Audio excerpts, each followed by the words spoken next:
plastic you consume on a daily basis? I can't say I've measured it, but it's certainly more than I'd ever like to admit. Yeah. In fact, it gives me more and more anxiety when I see all the stuff on social media about plastics in the ocean and things like that. Do you actively try to minimize the amount of plastic you consume on a daily basis? I never use single-use plastics or anything like that. So I get all of my fresh food from the markets, and I take all of my own bags and everything, and they all think I'm crazy. And I think even things like cheeses and things from the supermarket, I try to find shops where I can take my own containers. I'm a conscientious shopper, and I look for things that if they're in the plastic, make sure the plastic is recyclable. And I recycle everything that I can. Wherever possible, I take my own cups, my own mugs, my own cutlery. When I go to the wet market, I take my own cloth bag. I don't take any plastic for anything at all. Same with the supermarkets. I do not take any plastic bag for even my frozen material or anything.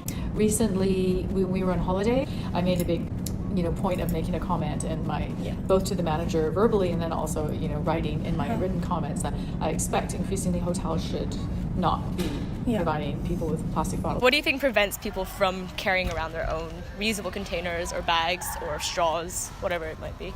The issue with sustainability and reducing plastic waste is that it creates more effort. I think it takes time, and there's this issue of being hygienic. People think that, if I buy an apple without it being packed in plastic, then it's not hygienic enough. Well, I think a lot of these things are the challenge of convenience, that it can be slightly annoying to tote around various dinnerware, flatware.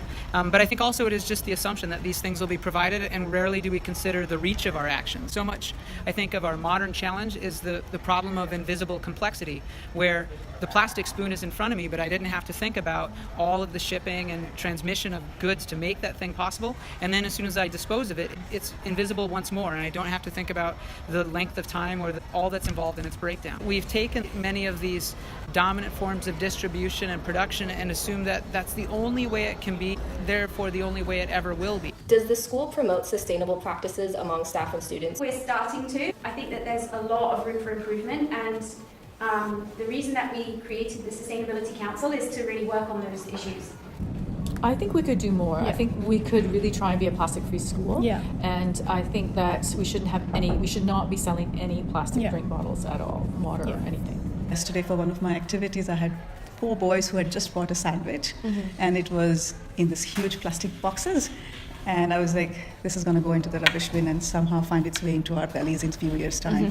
So there is definitely more we can do at that level, as well as perhaps telling students that it's not bad to touch something. Nobody's going to fall sick by just touching the food. Do you think educating people about this plastic problem should be part of the curriculum? Certainly, starting really young with basic habit building, because I think a lot of it is habit. A lot of us care about the environment, so I think our values are there. It's just this next part about taking the action as a result of the values that we feel are important to us. School must do it, and we need to do a more embedded job, but also from the young years to the older years, how do we transition so that we build upon it, and it's not just sort of a piecemeal thing here and there based on teachers who are interested. Yeah, I do. But I think that policy changes people's behavior. So if the school had changed its policy on plastic and was regulated that we were a no plastic school, that behavior would change quicker that way than it would just through awareness. Again, it's about educating our students to make sure that they then go home and then spread that message across everyone involved. I think it just comes down to people understanding what impact it has on them.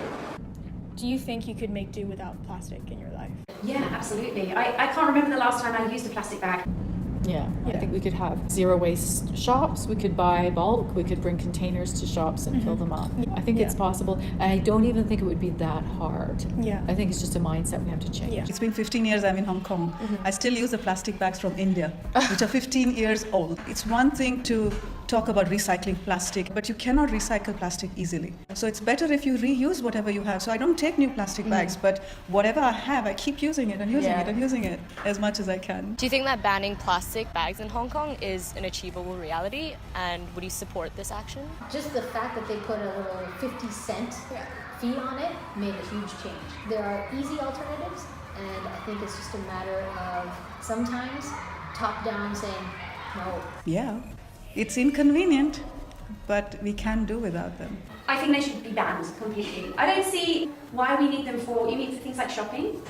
There's no reason why people can't bring their own bags to the supermarket and to the markets. And I'm sure that's what everyone used to do. So even if they wet things like fish or meat, I just put them in glass jars. We just need a big culture change to get rid of it.